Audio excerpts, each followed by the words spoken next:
Bonjour tout le monde et bienvenue sur la chaîne Gabriel de la Raja 3. Aujourd'hui, on va parler des enceintes Sonos. Je vais vous donner un peu mon avis sur le système Sonos. Vous avez sûrement déjà entendu parler des enceintes Sonos ou alors vous avez sûrement déjà entendu des enceintes Sonos puisqu'elles sont partout. Sonos est donc une marque de produits audio pour le grand public principalement. Et si je ne m'abuse, Sonos existe depuis même pas 20 ans et ils sont déjà apparemment la marque numéro 1 dans le domaine du matériel audio grand public parce que Sonos a lancé un produit il y a maintenant quelques années qui a super bien fonctionné et ce produit c'est en fait des enceintes connectées, des enceintes entre guillemets intelligentes. Alors il y a des modèles Sonos qui ont un assistant vocal, celle-là on peut vraiment appeler ça des enceintes intelligentes, mais l'enceinte Sonos de base est simplement une enceinte qui se connecte à internet et qui peut lire du contenu musical depuis des services disponibles sur internet, chose qui est devenue extrêmement populaire. Quand Sonos a lancé son produit, Spotify, etc. c'était pas encore très connu, c'était pas très utilisé, en tout cas pas en Europe. Mais ils se sont dit, tant pis, on va quand même produire des enceintes dont leur but principal c'est d'écouter de la musique via internet. Et ça a marché.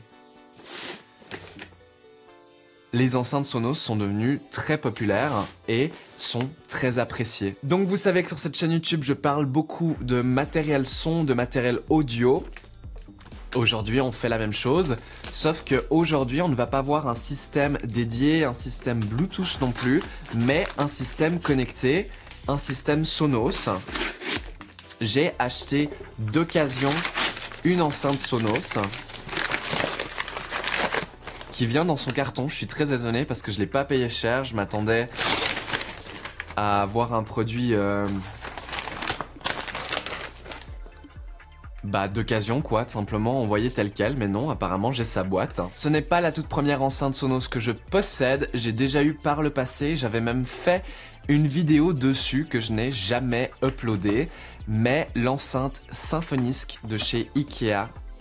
Je sais pas si vous le savez, mais l'enceinte la moins chère Sonos est en fait une enceinte fabriquée en collaboration avec Ikea qui s'achète dans les magasins Ikea et c'est une enceinte que j'avais beaucoup appréciée.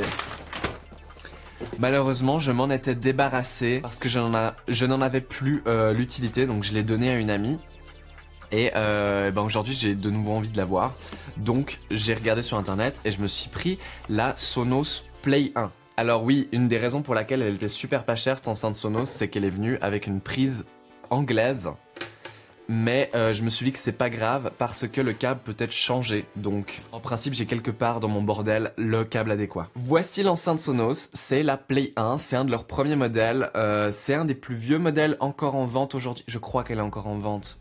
Est-ce qu'elle est encore en vente? Première impression déjà, le produit est beau, ça semble être de bonne qualité, ça fait un certain poids, les premières impressions sont bonnes. Et puis honnêtement, elle est comme neuve, hein. La personne qui la vendait d'occasion, elle en a pris grand soin et elle l'a probablement nettoyée avant de l'expédier. Alors, le principe des enceintes Sonos, c'est que ce sont des enceintes connectées en Wi-Fi et non pas en Bluetooth, même si les derniers modèles sont maintenant équipés du Bluetooth. Ils ont mis tant de temps à activer le Bluetooth. Celle-là n'ont pas le Bluetooth, celle-là qui est un ancien modèle. Mais du coup, comment fonctionne une enceinte Sonos? Vous la connectez à votre Wi-Fi ou à un port Ethernet. Et ensuite vous avez simplement une application et via cette application vous pouvez streamer à peu près tout ce qui se stream depuis internet. Donc Spotify, Deezer, Apple Music, vous pouvez streamer des radios via internet, il y a un certain nombre de services de radio disponibles dans l'application Sonos. Et l'enceinte Sonos en fait fait vraiment tout. Elle reçoit la musique par internet, elle l'amplifie, elle la diffuse. Voilà. La chose qui est très intéressante avec les enceintes Sonos, surtout pour les personnes qui n'ont pas envie d'investir dans des systèmes dédiés avec tous les composants dédiés comme j'ai par exemple dans mon salon, c'est que l'enceinte Sonos, elle est assez intelligente, hein. Elle a un processeur et ce processeur lui permet de se connecter à internet pour streamer la musique, mais lui permet aussi de traiter le son. Voilà, en fait c'est quelque chose qu'un système hi-fi classique ne fait pas, mais que les systèmes Sonos font très bien, et c'est que en fait, vu qu'on a tout dans un seul paquet qui n'est pas vraiment démontable, eh bien Sonos ont pu parfaitement calibrer le son d'un point de vue digital. Donc quand Sonos reçoit le fichier digital du serveur de streaming, elle peut traiter le son pour l'améliorer et pour le parfaire afin à ce qu'une fois qu'il soit amplifié et diffusé dans les haut-parleurs, on puisse d'une certaine manière combler les lacunes qu'aurait une enceinte de ce type. Si vous vous y connaissez ne serait-ce qu'un tout petit peu en matériel audio, vous savez que pour produire un son de grande qualité, avec une grande réponse en fréquence, une bonne plage dynamique et un haut volume, il faut des enceintes qui sont grosses, il faut des enceintes qui sont lourdes, il faut des amplificateurs qui sont puissants, il faut une conversion digitale qui est complexe et de qualité. Et bien Sonos simplifie tout ça parce que vu que c'est Sonos qui fait tout dans le produit, que ce soit l'amplification, le haut-parleur, le design de l'enceinte, le streaming, ils sont capables de faire un certain nombre de choses que l'on ne peut pas faire avec un système plus conventionnel, et c'est notamment ce traitement du son qui fait que les Sonos sonnent mieux que ce qu'elles devraient par rapport à leur taille et leur poids. Voilà. Moi personnellement je suis très pointilleux avec le son, j'apprécie une fidélité très élevée et c'est pour ça que je n'ai pas d'enceinte Sonos dans mon appartement actuellement parce que je pense que je peux avoir un meilleur son en ayant un système dédié, un système qui me prend beaucoup d'espace et qui me coûte cher mais qui pour moi paye. Cependant, je comprends qu'aujourd'hui, beaucoup de gens n'ont pas envie d'avoir autant de place dans leur appartement dédié à la musique. C'est pour ça que les gens n'investissent plus dans des grosses enceintes et des grosses chaînes-hi, mais préfèrent plutôt un paquet petit, compact comme celui-ci. Mais alors pourquoi est-ce que j'ai quand même fini par acheter une Sonos? Eh bien, pour ma salle de bain. Pourquoi? Deux raisons. La première, c'est que je ne vais pas mettre une chaîne-hi complète dans ma salle de bain. Hein, ça prend trop de place. Deux, la Sonos Play 1 ici présente est un petit peu résistante à l'humidité. Alors, il faut pas la mettre dans l'eau, faut pas la mettre trop proche d'une baignoire non plus, mais disons qu'elle va résister à l'humidité ambiante d'une salle de bain, donc pour autant que votre prise électrique soit éloignée de votre douche ou de quoi que ce soit qui peut projeter des giclures d'eau, eh bien, cette Sonos peut fonctionner dans une salle de bain. Il vous faut bien entendu avoir une prise électrique dans votre salle de bain, et il faut une prise électrique qui soit branchée en tout temps. Par exemple, dans mon ancien appart, la raison pour laquelle je n'avais pas de Sonos dans la salle de bain, c'était parce que la prise électrique de la salle de bain était en fait allumée et éteinte en même temps que la lumière. Donc à chaque fois que j'éteignais la lumière dans la salle de bain, je me retrouvais à débrancher la Sonos, ce qui posait souci parce que les enceintes Sonos sont faites pour être laissées en veille.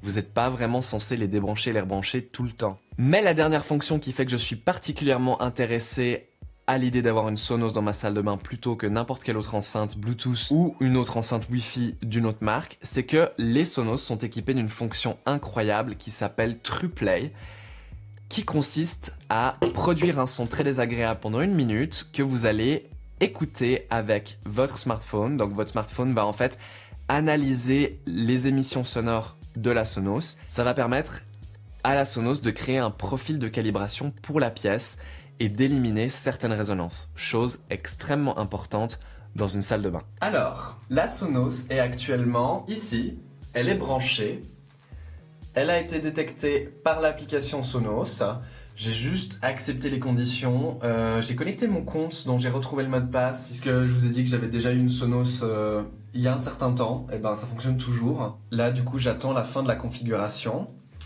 Comme vous pouvez l'entendre, un problème est survenu. Je vais recommencer, ce n'est pas un souci, c'est normal. Je ne pouvais pas avoir tant de chance que ça du premier coup. Comme vous pouvez l'entendre, on est dans une salle de bain et il y a de l'écho. Le son est pas bon, l'acoustique est pas bonne. Et c'est pour ça que j'aime les enceintes Sonos. Donc l'idée maintenant, c'est qu'on va venir faire une calibration TruePlay, puisque c'est la fonction principale qui m'intéresse dans les enceintes Sonos. Donc on va venir sélectionner notre enceinte salle de bain, qui est bien connectée au Wi-Fi, et on va venir faire TruePlay. Voilà. La calibration TruePlay est très désagréable, mais elle ne dure pas très longtemps. J'ai déjà prévenu mon colocataire, on peut commencer le réglage.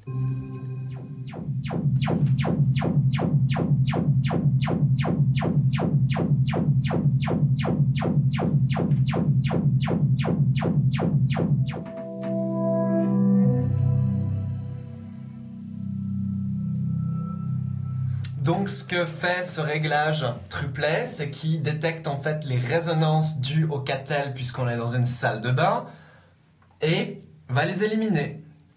Et c'est bluffant, les résultats sont bluffants. Dernière chose que je vais faire, c'est que je vais activer une petite limite de volume parce que je ne veux pas accidentellement devenir sourd en mettant trop fort, même si ces enceintes sont pas si puissantes que ça. Elle est quand même petite après tout. Et voilà. Donc en théorie, j'ai plus qu'à aller sur Spotify, trouver un artiste qui fait de la musique libre de droit.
Alors, oh, excusez-moi, attendez, il me faut un micro. 1, 2, 1, 2, ça ferait l'affaire. On va débriefer la fin de cette vidéo, je vous propose. Désolé, j'ai vendu ma caméra et en attendant que je puisse m'en procurer une nouvelle, je vais me filmer avec mon appareil photo. J'espère que ça ira quand même. L'enceinte Sonos, ça fait maintenant quelques semaines que je l'utilise dans cette salle de bain, exactement là où je l'ai mise en place. Et je l'adore. Mais avant de vous décrire exactement toute l'expérience, je veux mentionner un truc qui m'a énormément déçu et c'est 100% ma faute parce que je ne me suis pas assez renseigné. Je suis la personne qui suis en train de faire une vidéo sur un produit pour lequel je me suis pas assez renseigné. Super. Non mais en fait, basiquement, cette Sonos n'est pas compatible AirPlay. Et c'est pas 100% ma faute si je le savais pas parce que sur le site de Sonos, il y a une liste d'enceintes compatibles AirPlay 2 et elle n'était pas dedans et j'ai bien vu qu'elle n'était pas dedans.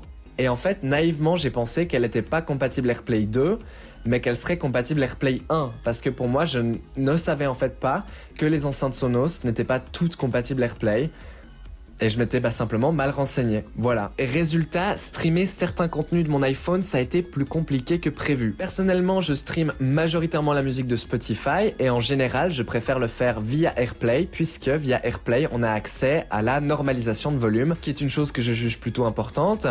Mais là, en l'occurrence, pour les quelques fois où je vais prendre ma douche et j'ai envie d'écouter d'un peu de musique, c'est pas très grave de le faire via Spotify Connect. Au moins, le son est bon et c'est super stable. J'ai eu aucun problème, aucun bug, rien du tout dans le son, c'était vraiment nickel. Ce que je trouve vraiment cool avec cette enceinte Sonos, contrairement à une enceinte Bluetooth comme on a utilisé par le passé dans la salle de bain, c'est qu'ici, l'enceinte est partagée entre moi et mon colocataire. Il se connecte dessus quand il veut se connecter dessus, je me connecte dessus quand je veux me connecter dessus. Tout va bien? Je parle un peu fort? Moi, je me réveille à 7 heures demain. Mais je fais pas long, t'inquiète. Okay, ouais. Ah ouais, c'est vrai que tu travailles aussi tôt que ça. Ok, je fais pas long.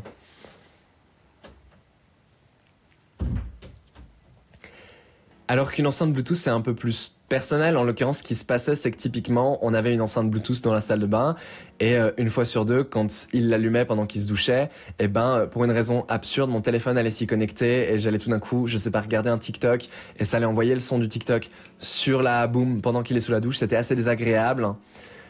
Et disons que ce problème n'existe pas avec les Sonos, puisqu'elles se connectent directement au serveur de Spotify et ne prennent pas tout le son de votre téléphone. Si vous voulez streamer autre chose que Spotify sur ces enceintes Sonos, eh bien, avant d'acheter une Sonos, renseignez-vous que la Sonos que vous achetez permettent encore de streamer tel et tel service. Voilà, faites pas comme moi. En l'occurrence, pour les quelques fois où j'ai envie de me faire une douche relaxante avec de la musique provenant de YouTube, eh bien, il y a une technique pour écouter la musique de YouTube sur la Sonos. C'est pas la plus simple et ça nécessite d'avoir un abonnement YouTube Premium. Mais en gros, une fois qu'on a fait une playlist sur YouTube Premium, on peut l'importer dans YouTube Music. Et une fois qu'on a importé sa playlist dans YouTube Music, on peut importer YouTube Music dans l'application Sonos. Et ensuite, Maintenant, si je veux écouter la musique de YouTube Music sur la Sonos, j'ai qu'à lancer l'application Sonos qui est plutôt bien faite. Et dans l'application Sonos, j'ai YouTube Music et spécifiquement les playlists que j'ai choisies. Dans mes favoris, j'ai qu'à taper dessus et c'est bon, je peux écouter YouTube sur l'enceinte de la salle de bain. Ça marche nickel. Là aussi, ça stream directement du serveur de YouTube à la Sonos. Donc ça ne passe pas par mon téléphone. Si mon téléphone s'avère qu'il se déconnecte ou s'il s'éteint ou s'il n'a plus de batterie, ça ne va pas interrompre la musique et ça c'est assez intéressant avec les enceintes Sonos. Une autre chose que j'ai bien aimé avec les enceintes Sonos, c'est pouvoir simplement écouter de la musique sur la radio, enfin écouter la radio suisse donc, qui est accessible à l'intérieur de l'application Sonos. Il y a plein de stations de radio du monde entier, c'est vraiment cool. Ça passe par internet, donc c'est pas limité à la région, contrairement à la radio FM, bien entendu que ici vous captez que les radios locales.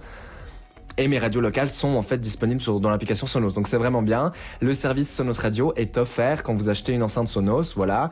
Vous suffit juste d'avoir un compte et d'être connecté à l'application. J'ai cru comprendre qu'il existe un service Sonos Radio Premium qui fait certains trucs en plus. Renseignez-vous, si vous écoutez la radio, faut vous renseigner. Si vous n'écoutez pas la radio, ce qui sûrement est le cas si vous êtes jeune, c'est pas grave, honnêtement. Faites avec Spotify, faites avec Deezer, faites avec Tidal, faites avec YouTube Music, comme vous voulez. Ok, avant d'aborder la qualité sonore, j'ai vite envie de parler du fait que il y a certains produits Sonos, genre la Play 3 et la Play 5 de première génération, qui ne sont plus compatibles avec la dernière application Sonos. Ces enceintes sont vraiment pas chères sur le marché d'occasion et j'ai failli en prendre une. Mais ça veut dire que certains services de streaming peuvent ne plus fonctionner dessus ou peuvent peut-être fonctionner encore pour l'instant mais ne seront peut-être plus supportés à l'avenir. Renseignez-vous là aussi et honnêtement tout ce que je peux vous conseiller c'est de prendre une enceinte actuelle qui est encore visible dans le line-up actuelle de Sonos. Voilà, cette enceinte Sonos là que j'ai prise, c'est une ancienne, ils la vendent plus et j'ai pas de preuve que du jour au lendemain ils vont pas l'abandonner et je vais avoir l'air bête parce qu'elle ne fonctionnera plus. Ça c'est le défaut des enceintes connectées, surtout quand elles ont pas d'entrée. Le jour où les services de streaming drop, l'enceinte elle sert à plus rien. Parlons de la qualité sonore. Tout d'abord, j'approuve, j'adore, le son est très bon. Surtout pour une salle de bain, surtout avec ce fameux réglage triplet qui me permet d'éviter les résonances des catels de la salle de bain, c'est vraiment sympa et je pense que honnêtement, quasiment la totalité de mes amis qui écoutent de la musique aujourd'hui seraient 100% satisfaits avec un système Sonos chez eux, que ce soit dans leur salon, que ce soit dans leur chambre, que ce soit dans leur salle de bain, que ce soit dans leur cuisine. Moi, personnellement, je suis très pointilleux et j'apprécie quand même l'art et le son d'une chaîne hi-fi dédiée. Le plus gros problème avec le son Sonos, c'est à quel point il peut être inconsistant. Dans le sens où, selon la musique que vous écoutez et selon à quel volume vous écoutez, typiquement plus c'est élevé, moins bon le son devient. C'est pas très français. Pire devient le son. Ouais. Certains genres de musique, des musiques qui sont extrêmement denses, avec beaucoup d'informations sur tout le spectre des fréquences, eh bien des fois ça rend pas aussi bien que ça devrait parce que l'enceinte Sonos a simplement un peu de peine à tout simplement émettre les fréquences qu'elle est censée émettre. En gros, le haut-parleur des basses qui est dans cette enceinte Sonos est très petit. Et l'enceinte elle-même, la baffle, est très petite. Donc typiquement, on ne peut pas atteindre des basses satisfaisantes avec quelque chose d'aussi compact. Mais Sonos ont plusieurs tricks, plusieurs techniques. En gros, ils font travailler le haut-parleur beaucoup plus que ce qu'il n'est censé. Le haut-parleur ne peut pas faire bouger beaucoup d'air comme c'est nécessaire pour produire beaucoup de basses, donc Sonos va le faire aller d'avant en arrière beaucoup plus pour augmenter les capacités de production de basses de cette enceinte qui est compacte. Résultat, les basses sont incroyablement profondes et sont très présentes. À bas volume. Aussitôt que vous montez le volume un petit peu, vous vous rendrez compte que l'enceinte a de la peine à tout simplement produire ce que la musique lui demande. Et les basses vont simplement disparaître. Et les basses, des fois, disparaissent de manière très étrange selon les morceaux. Il y a certains morceaux où on a un début qui est très calme et tout d'un coup les basses elles tombent. Et ben bam, on va vraiment entendre un bon coup de basse très fort et on va remarquer que petit à petit l'enceinte baisse la quantité de basse et il y a de moins en moins de basse dans la chanson, c'est assez étrange. Tout d'un coup il y a de nouveau un moment de calme dans la chanson et au moment où le moment de calme se termine, on a de nouveau un moment excitant dans la chanson, bam, les basses sont de retour. Encore une fois, elles sont de retour pendant quelques secondes, puis petit à petit elles s'estompent, je pense c'est tout simplement une protection interne qui évite au haut-parleur de surchauffer ou de distordre la musique.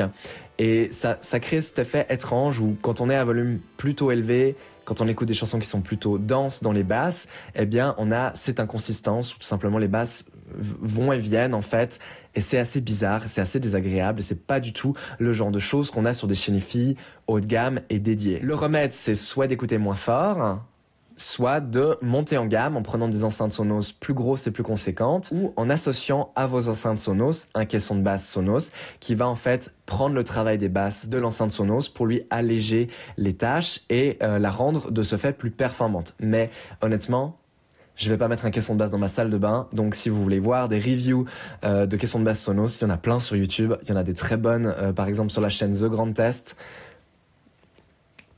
Bah franchement, je vous recommande juste d'aller checker et de vous renseigner parce que ça peut valoir la peine si vous utilisez ces enceintes dans un salon et si vous aimez pousser un peu le volume. Ok, on va se calmer, on va se ranger et c'est la fin de la vidéo. Je pense que j'ai dit tout ce que j'avais à dire. Là, il est 1h du matin, je ne devrais pas être en train de faire autant de bruit à parler autant fort dans ma chambre. Mon colocataire qui m'a dit qu'elle allait se coucher, il faudra que je la coince. Et c'est pour ça qu'on va conclure avec j'aime bien ces enceintes. Et je recommande. Si vous écoutez à haut volume, il faut monter en gamme ou simplement faire une croix sur les basses, tout simplement. Enfin, être prêt à vivre avec le fait que l'enceinte ne produise pas autant de basses qu'elle est censée, tout simplement. Pour faire de la musique de fond, je trouve que le son Sonos est plus que satisfaisant. Pour s'amuser avec des amis sans avoir la prétention d'avoir envie de monter le volume au point d'inciter tout le monde à danser, c'est plus qu'adéquat. De toute façon, moi je suis dans un appartement, je mets pas le volume trop fort. Et puis voilà, Sonos quoi. C'est pratique, c'est facile. Et les modèles les plus vieux n'ont pas AirPlay, mais les modèles récents l'ont. AirPlay c'est important pour moi qui ai un iPhone. Si vous n'avez pas d'iPhone, vous n'avez pas à vous en faire à ce niveau-là. Merci d'avoir regardé et à bientôt.